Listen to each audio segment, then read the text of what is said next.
আলহামদুলিল্লাহ ওয়াকাফা ওয়া সালামুন আলা ইবাদিহিল্লাযীনা ইসতাফা আম্মা বা'দ। সম্মানিত দর্শক ও শ্রোতা মণ্ডলী, সবাইকে আন্তরিক শুভেচ্ছা ও অভিনন্দন জানিয়ে আজকের আলোচনা শুরু করতে যাচ্ছি।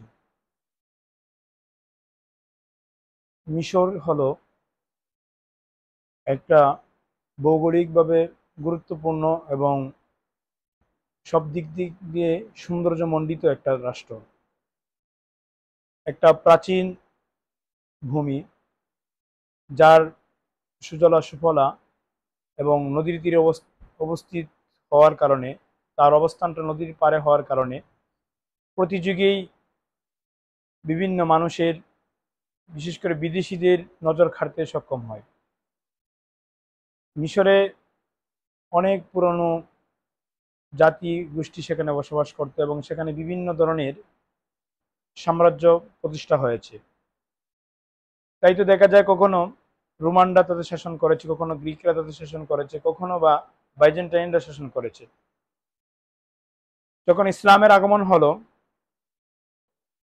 যখন ইসলামের বিজয় অভিযান ধীরে ধীরে আরবের ভূখণ্ড ছেড়ে, জাজিরাতুল আরব ছেড়ে তার আশপাশে ছড়াতে লাগলো, তো উমর রাদিয়াল্লাহু তাআলা আনহুর শাসন আমলে মিশর বিজয় হয়। আর মিশর বিজেতা ছিলেন আমর ইবনে আস রাদিয়াল্লাহু তাআলা আনহু। তিনি মিশর অভিযান শুরু করেছিলেন 639 খ্রিস্টাব্দে এবং 641 খ্রিস্টাব্দে বেবিলিয়ন শহর বিজয়ের মাধ্যমে মোটামুটি মিশরের একটা বড় অংশ তিনি জয় করতে সক্ষম হয়েছিলেন এবং 711 খ্রিস্টাব্দে আফ্রিকার অধিকাংশ অঞ্চল জয় করতে তিনি সমর্থ হয়েছিলেন। এরপর থেকেই একের পর এক ইসলামী খেলাফতগুলো, ইসলামী শক্তিগুলো এই মিশর অঞ্চল শাসন করে আসছিল। কখনো বা উমাইয়া, কখনো আব্বাসি, আবার কখনো মামলুক সম্প্রদায়, কখনো ফাতিমি সাম্রাজ্য। ফাতিমি সম্প্রদায় থেকে মামলুক সম্প্রদায় বা মামলুক সাম্রাজ্য, তারা এই ক্ষমতা দখল করে নিয়েছিলেন। অবশেষে 1517 সালে প্রথম সুলাইমান তিনি মামলুকদের থেকে অত্র অঞ্চলকে, এই অঞ্চলটাকে জয় করে নিতে সক্ষম হয়েছিলেন। কিন্তু 1769 খ্রিস্টাব্দে মামলুকরা দিন দিন দুর্বল হতে ছিল। অবশেষে 1769 খ্রিস্টাব্দে এসে মামলুকরা অটোমানদের থেকে, উসমানী সাম্রাজ্য যেহেতু দুর্বল হয়ে পড়েছিল, এই কারণে এই উসমানী সাম্রাজ্য থেকে তারা সে অঞ্চলটাকে উদ্ধার করে নিতে সক্ষম হয়। এভাবেই সময়কাল চলছিল। 1798 খ্রিস্টাব্দের দিকে নেপোলিয়ান বোনাপার্ট, ফ্রান্সের প্রেসিডেন্ট ছিলেন যিনি, সে তাতে আক্রমণ করে এবং এই আক্রমণকে প্রতিহত করার জন্য তিন শক্তি যৌথভাবে তাকে প্রতিহত করে। 1801 সনে নেপোলিয়ন বোনাপার্টের অভিযানকে ব্যর্থ করে দেয় এবং তাকে সেখান থেকে বের করে দেয় অটোমান, ব্রিটিশ এবং মামলুক সাম্রাজ্য। এরপর তাদের শাসনকার্যে ছিলেন মোহাম্মদ আলী বাশার নেই, মহৎ ব্যক্তি, যিনি উসমানী সাম্রাজ্যের অধীনস্থ ছিলেন এবং উসমানী সাম্রাজ্যের অধীনে মিশরের গভর্নর ছিলেন এবং তিনি অত্যন্ত দক্ষতার সাথে তার কার্যক্রম তিনি পরিচালনা করেছিলেন। তার পরবর্তী উত্তরসূরিরাও এই উন্নতি এবং অগ্রগতির দ্বারা অব্যাহত রেখেছিলেন। কিন্তু 1869 খ্রিস্টাব্দে যখন মিশরের সুয়েজ খাল খনন করা হয়, তখন এক বিপদ দেখা দেয়। কারণ সুয়েজ খাল খনন করতে অনেক বেশি পরিমাণে অর্থের প্রয়োজন ছিল, আর এই অর্থের জন্য তারা ঋণ করেছিল ব্রিটিশের কাছে। ব্রিটিশরা তখন ঋণ দিয়েছিল এবং ব্রিটিশদের কৌশল ছিল যে তারা তাদেরকে ঋণ দিয়ে অবশেষে জোরপূর্বক তারা তাদের স্বার্থ উদ্ধার করবে। প্রচুর পরিমাণে ঋণ নেওয়ার কারণে 1875 খ্রিস্টাব্দে অবস্থা এমন হয়ে যায় যে কেমন যেন মিশর ব্রিটেনের কাছে বিক্রি হয়ে গেছে। তখন থেকেই বিভিন্ন নেতৃস্থানীয় ব্যক্তিবর্গ এর বিরুদ্ধে জাগ্রত হন।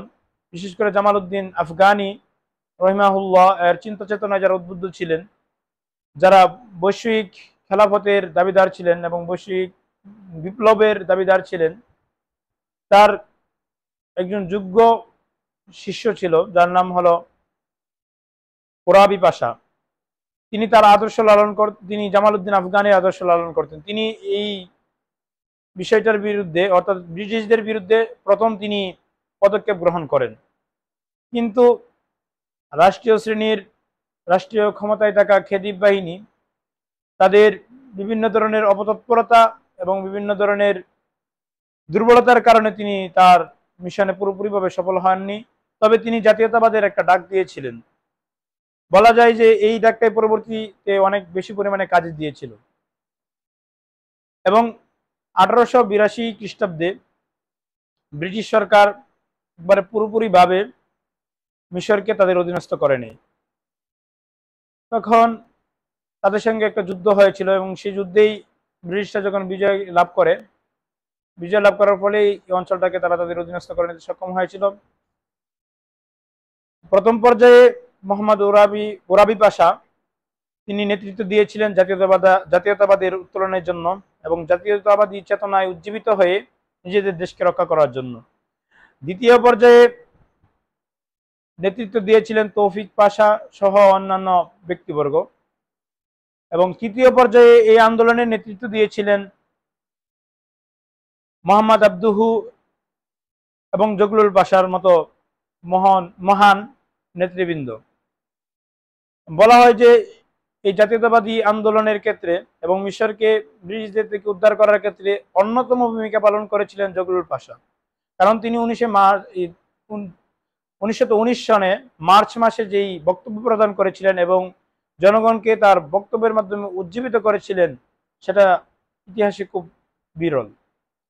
এবং 1919 সনে যখন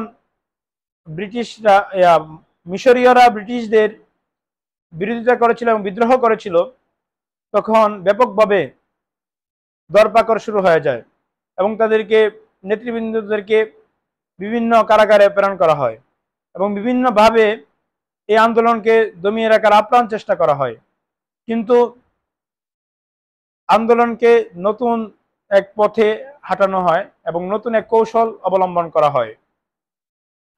তারা নারীদেরকে সামনে অগ্রসর করে দেয় এবং নারীরা রাজপ্রাসাদের সামনে গিয়ে অথবা বিচারালয়ের সামনে গিয়ে তারা সেখানে বিক্ষোভ করে এবং যারা বন্দী হয়েছে বন্দীদেরকে ছেড়ে দেওয়ার জন্য জোর দাবি জানায়। এক পর্যায়ে বাধ্য হয়ে ব্রিটিশ সরকার 1922 সনের ফেব্রুয়ারি মাসে তারা মিশরীয়দেরকে সাময়িকভাবে স্বাধীনতা ঘোষণা করতে বাধ্য হয়। তারা যদিও স্বাধীনতা ঘোষণা করেছিল, কিন্তু নিজেদের সেনাবাহিনী এবং নৌবহর নৌঘাঁটি এগুলো ঠিকই বহাল ছিল। এবং তারপরে যিনি ক্ষমতায় এসেছিলেন তিনি সেখানে রাজতন্ত্রের ঘোষণা দিয়েছিলেন এবং একক নেতা হিসেবে ঘোষণা দিয়েছিলেন। এরপর থেকে আন্দোলনের নতুন মাত্রা যোগ হয় এবং আন্দোলন এভাবেই চলতে থাকে। অফ দ্য পার্টি এর আগেই গঠিত হয়েছিল, তারা তাদের আন্দোলন এবং তারা তাদের কাজকে আরো বেশি জোরদার করে। এভাবে একটা পর্যায়ে এসে 1954 সনে জামাল আব্দুল নাসের ক্ষমতায় আসেন।